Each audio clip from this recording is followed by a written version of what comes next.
Bueno, a ver, si se pregunta a cualquier persona por la calle cuál es la religión con más fieles en el mundo, pues lo más probable es que responda el cristianismo, el islam o el hinduismo. O sea, las respuestas lógicas, claro.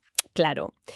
Pero se equivocaría de lleno, porque la religión verdaderamente dominante en nuestra época no tiene iglesias con vidrieras, no rinde culto a dioses visibles y, desde luego, no exige rezar antes de las comidas. Ya, pero dicta a qué hora suena el despertador. Exactamente.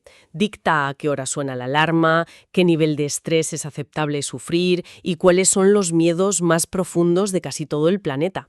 Hoy en día, pues no hay confesionarios en las calles, eso es cierto. Pero hay hojas de cálculo, hay reuniones de evaluación de desempeño y balances financieros que cumplen, vamos, exactamente la misma función. Tenemos de nosotros mismos, la verdad, porque se asume con demasiada ligereza que la sociedad contemporánea es puramente racional, completamente laica e impulsada por datos fríos, duros y objetivos. Ujú. Nos reconforta pensar que el sistema que nos sostiene es una ecuación matemática impecable. Pero claro, al rascar un poco la superficie de esas rutinas y esos números, emerge una estructura que obedece a algo mucho menos tangible, algo que escapa a la lógica pura. Sí, sí. Y para diseccionar esa estructura, en nuestra inversión a fondo de hoy vamos a analizar un documento que me parece fascinante, titulado Economía de la Fe. La misión de esta conversación es desgranar una idea que rompe los esquemas habituales. Y tanto que lo rompe. Es que plantea que el capitalismo moderno no es simplemente un método para intercambiar bienes o gestionar la escasez. Según este texto, opera en cada uno de sus mecanismos exactamente igual que una religión secular. Y para comprender la magnitud de lo que plantea la fuente, el primer paso es viajar al momento en el que el dinero perdió su anclaje material. Claro. Porque hubo un tiempo en el que un billete era fundamentalmente un recibo, o sea, un pedazo de papel que certificaba el derecho de su portador a reclamar una cantidad específica de oro o plata en la bóveda de un banco. Claro, existía una correspondencia física real. Eso es. Pero desde que se abandonó el patrón oro, lo que sostiene toda la economía global, desde comprar una barra de pan hasta las fusiones de las corporaciones más grandes del mundo, es una fe colectiva absoluta. El dinero fiduciario, el dinero actual, no vale por el material del que está hecho. Ya, vale por lo que representa. Se sostiene porque todos creemos que mañana el sistema responderá igual que hoy. O sea, nos encontramos ante una especie de alucinación colectiva consentida. A ver, pensemos en las fichas de un juego de mesa, o yo qué sé, en los billetes del Monopoly. Buenísima analogía, sí. Ese papel de colores solo sirve para comprar propiedades ficticias porque todas las personas sentadas a la mesa han acordado jugar bajo las mismas reglas. Si un jugador se levanta y dice, oye, esto es solo papel impreso, ya no juego, pues esa fortuna en billetes naranjas y azules pasa a valer cero. El sistema financiero parece funcionar igual. La economía avanza porque cada mañana el mundo entero se despierta y acuerda seguir jugando. Tal cual. Y si se examina el mecanismo real del sistema bancario, esa necesidad de fe es literal, ¿eh? No es solo una metáfora. Pensemos en el sistema de reserva fraccionaria, que es cómo operan los bancos comerciales. Cuando alguien deposita 1.000 euros, el banco no guarda ese dinero en una caja fuerte esperando a que el cliente vuelva. Ojalá no. Claro, presta una gran parte a otra persona y mantiene solo una pequeña fracción en reserva. Esto significa que si todos los clientes de un banco decidieran ir al cajero automático al mismo tiempo a retirar su dinero físico, el dinero literalmente no estaría ahí. Lo que se conoce como el famoso pánico bancario. Exactamente. ¿Y qué es lo que evita que la gente vaya en masa al cajero? Pues única y exclusivamente la fe en que el banco es solvente.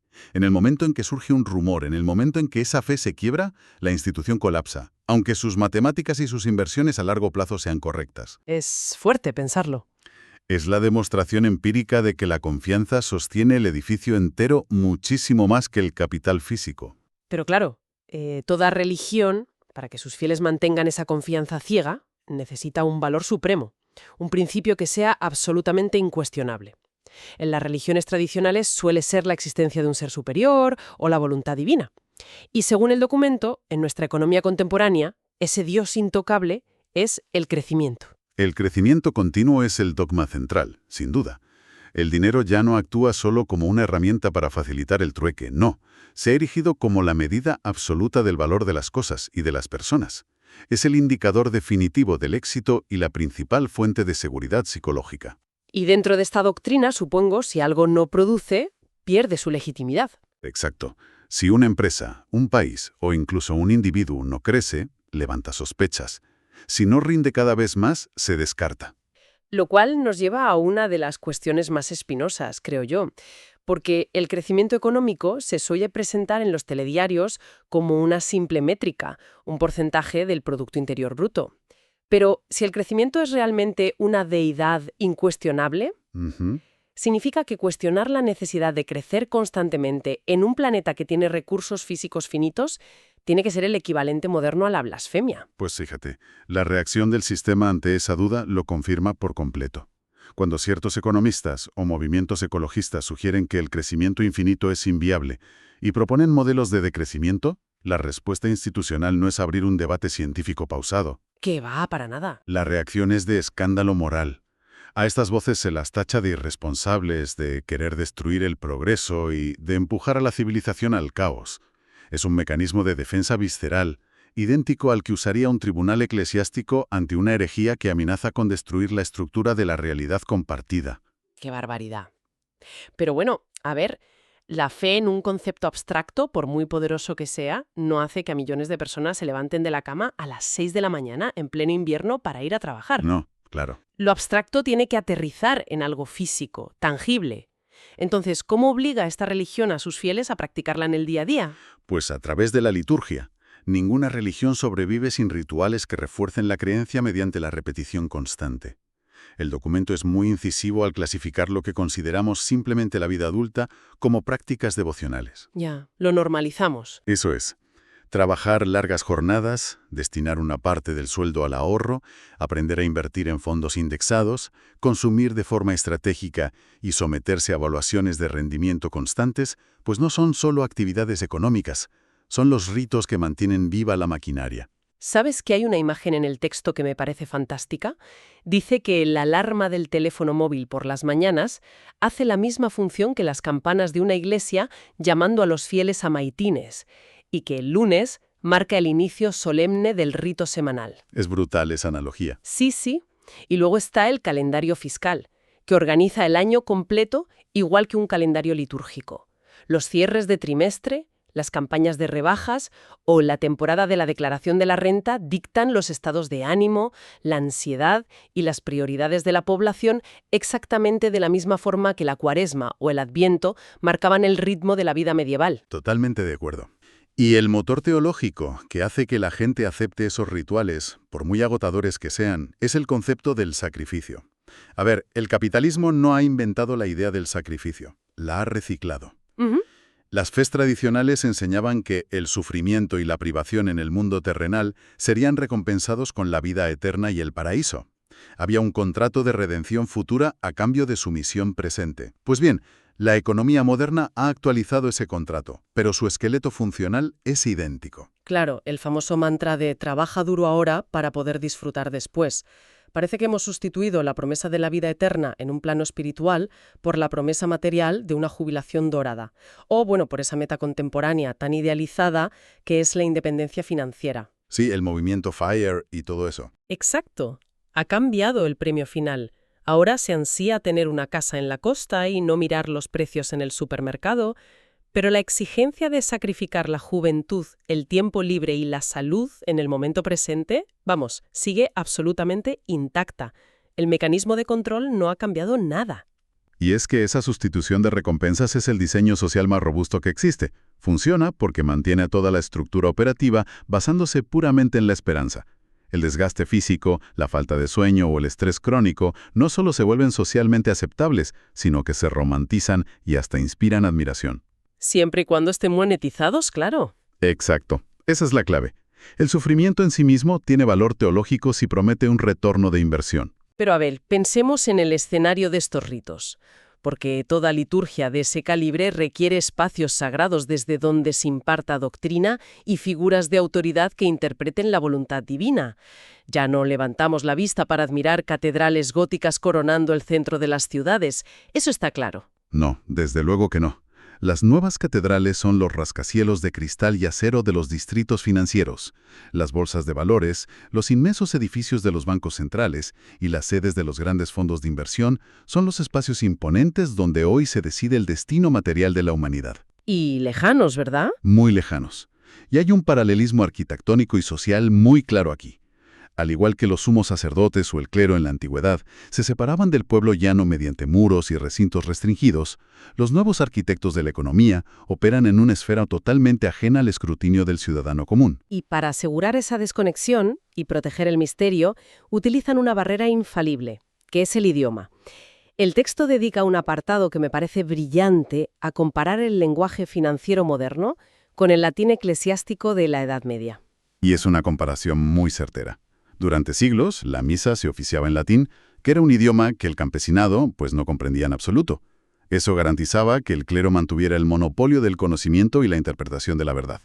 Pues hoy, los economistas y analistas utilizan una jerga técnica diseñada, de facto, para ahuyentar a los no iniciados. Términos como derivados de crédito, apalancamiento financiero o la famosa flexibilización cuantitativa. Tomemos la flexibilización cuantitativa como ejemplo que me encanta. Madre mía, es que suena a física cuántica, a un proceso científico de altísima complejidad. Dar dinero de la nada, imprimiéndolo digitalmente para comprar deuda pública o activos y así inundar los mercados de liquidez.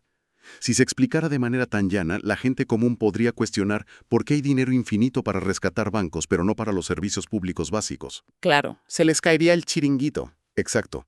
Al envolver el mecanismo en términos como flexibilización cuantitativa, se crea una neblina de conocimiento experto.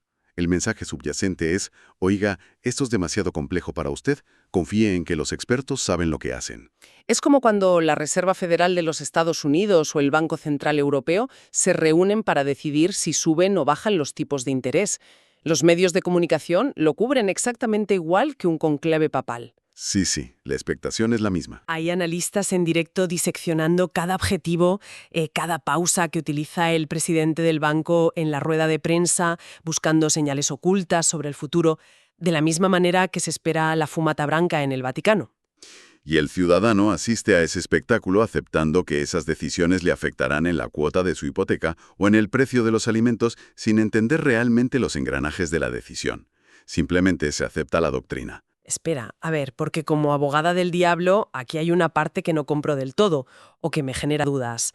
Cuando hablamos de los líderes de esta religión, el texto apunta a los grandes emprendedores y magnates tecnológicos. Pero a ver, si abrimos revistas como Forbes o cualquier publicación financiera, no encontramos textos espirituales ni homilías. Ya, entiendo por dónde vas. Lo que hay son hojas de cálculo, estrategias de mercado, disrupciones tecnológicas y casos de estudio. Parece ciencia fría orientada a la eficiencia empresarial. ¿Dónde encaja la religión en la biografía de alguien que, no sé, fundó una empresa en un garaje y se hizo multimillonario? Pues fíjate, ahí radica el mayor logro de esta ideología, presentarse a sí misma como una ciencia objetiva y natural. El texto sostiene que las biografías de estos magnates tecnológicos o inversores legendarios no son casos de estudio reales, sino hagiografías, es decir, historias de vidas de santos. O sea, cuentos morales. Exactamente. Porque la narrativa oficial del héroe solitario que empezó de cero requiere omitir metódicamente la realidad estructural. Para que el relato funcione, rara vez se mencionan los préstamos familiares, los contactos heredados en círculos de poder, las infraestructuras financiadas con dinero público de las que se beneficiaron, o el factor incalculable de la pura suerte. Y el contexto histórico, claro. Todo eso se borra de la biografía oficial. Se pule la historia hasta que solo queda el mito del mérito individual puro. O sea, se convierte en una parábola. El mensaje que transmiten estas historias es teológico. En plan, ellos tuvieron una visión, mantuvieron la fe en sí mismos, aplicaron disciplina férrea y fueron recompensados con el paraíso terrenal. Si ellos pudieron, cualquiera puede. Y el corolario de esa idea es brutal, porque si el relato impone que el éxito masivo es única y exclusivamente el resultado del esfuerzo personal y la perseverancia, la otra cara de la moneda recae con todo su peso sobre el ciudadano medio, obliga a quien tiene 2 trabajos y apenas llega a fin de mes a interiorizar una culpa inmensa. Claro, porque el fallo es tuyo. Exacto. Si no eres millonario, no es que el sistema esté diseñado para concentrar la riqueza, es que te ha faltado disciplina, no has madrugado lo suficiente o no tienes la mentalidad adecuada. Uf, y así entramos de lleno en el territorio del pecado y el castigo. El concepto de pecado ha sufrido una transformación fascinante según el texto. Tradicionalmente, el pecado era una infracción moral contra el prójimo o contra Dios, ya sabes, la envidia, el robo, la mentira. Pero bajo el paradigma de esta economía de la fe, el pecado se ha despojado de la moralidad clásica para convertirse en un imperativo de rendimiento. Sí, pecar hoy es no optimizar. Tal cual, pecar es estancarse, es no ser productivo, desperdiciar el tiempo en actividades que no generan retorno o no estar a la altura de las demandas de un mercado hipercompetitivo. Esa es la naturaleza de la culpa moderna. Ya no se busca la redención en un confesionario a oscuras. No, ¿qué va? La culpa contemporánea se registra en las revisiones de desempeño de recursos humanos, en la falta de interacción en redes profesionales o en la ansiedad que genera mirar el saldo de la cuenta antes de pagar una factura. Todo está medido, todo está cuantificado. Y oye, si observamos el enorme problema de salud mental en las oficinas modernas, ese cansancio extremo que conocemos como burnout o síndrome del trabajador quemado, bajo esta lupa la perspectiva cambia radicalmente. Completamente. Solemos tratar el burnout como un problema médico, exceso de estrés o incapacidad para desconectar y gestionar el tiempo. Pero a través del prisma de este documento, un ataque de ansiedad por el trabajo adquiere una dimensión totalmente distinta. O sea, es literalmente una crisis de fe en toda regla. Es el colapso psicológico de un individuo que siente el peso aplastante del pecado económico sobre sus hombros, dándose cuenta de que sus sacrificios diarios no le van a garantizar la salvación material que le habían prometido. Es el derrumbe del sistema de creencias a nivel individual. La persona descubre que la maquinaria exige cada vez más sacrificio, pero la promesa de estabilidad se aleja constantemente. Y lo más perverso del sistema es cómo gestiona esa crisis. En esta religión, el perdón y la gracia divina han sido sustituidos por la productividad. Si un fiel cae, la doctrina no le ofrece descanso incondicional, le ofrece métodos de purificación. Es verdad. Para expiar los pecados, descárgate una nueva aplicación de gestión del tiempo, haz un curso intensivo de liderazgo en fin de semana o levántate a las 5 de la mañana para meditar y ser más eficiente. Los nuevos rosarios, vaya. Exacto, son penitencias diseñadas para devolver al individuo al camino de la hiperproductividad. Se busca rehabilitar al creyente para que vuelva a ser útil. Toda esta inmensa rueda de hámster se mantiene girando gracias a lo que el autor denomina la gran promesa. Si en siglos pasados el horizonte glorioso que justificaba el dolor mundano era la vida eterna tras la muerte, la gran promesa actual es la noción de movilidad social ilimitada y la creencia en un progreso tecnológico infinito que acabará resolviendo todos los males de la humanidad. Bueno, entonces, cuando nos alejamos un poco para ver la imagen completa, ¿cuál es el diagnóstico final? ¿Qué implica, en términos prácticos, vivir inmersos en este entramado teológico-económico sin darnos cuenta? El diagnóstico principal del documento es que la fe que articula el mundo globalizado de hoy es de naturaleza estrictamente material, sí, pero hereda la misma vulnerabilidad crítica que cualquier religión ancestral. Opera con precisión milimétrica, organiza la vida de miles de millones de personas, y parece indestructible, pero tiene un talón de Aquiles enorme, y es que requiere una base de creyentes activa. Como mencionamos al principio, el oro y los lingotes ya no sustentan los balances. Todo está construido sobre la confianza en los pagarés, en los algoritmos y en la promesa del crecimiento futuro. O sea que si una masa crítica deja de creer, el hechizo se rompe. Controlada, pues rara vez son errores matemáticos puros. Son episodios de pánico religioso colectivo. Son momentos en los que, de forma repentina, la multitud mira a los sacerdotes del sistema, observa los números digitales en las pantallas y de repente deja de creer que tengan valor. El edificio tiembla porque sus cimientos no son de cemento, son puramente psicológicos. Es una óptica que sin duda obliga a hacer un inventario personal. La conclusión del texto invita a quien escucha a observar un día cualquiera, desde que suena la alarma hasta que se apaga la última pantalla por la noche, y comprobar cómo los horarios, las ambiciones e incluso el concepto de autoestima están moldeados por este culto. Es que es inevitable. Claro, es que podemos considerarnos muy laicos, muy cínicos respecto a las creencias tradicionales y al mismo tiempo ser devotos ejemplares de un club de optimización constante, al que, fíjate, jamás pedimos entrar de forma consciente. La verdadera incógnita que deja el texto no es descubrir si alguien tiene fe o si es profundamente ateo. La pregunta pertinente es ¿a qué deidades obedecen el tiempo y la energía que gastamos cada día? Y obliga a trasladar el foco. En lugar de preguntar qué opina esta persona sobre la economía, la cuestión pasa a ser cómo la economía ha estructurado sus valores más íntimos. Hace replantearse si los objetivos vitales que se persiguen con tanto ahínco son metas propias o mandamientos heredados desde el instante en que se nos enseñó a valorar el dinero por encima del tiempo. Y esto abre la puerta a una última reflexión muy provocadora. Y con esto vamos a cerrar. A lo largo de la historia, las religiones tradicionales han tenido nombres muy específicos para aquellos que dejaban de creer, los que desafiaban el dogma establecido y se negaban en rotundo a participar en los rituales. Se les llamaba herejes. Y el precio social que pagaban solía ser altísimo, no lo olvidemos. Altísimo, claro.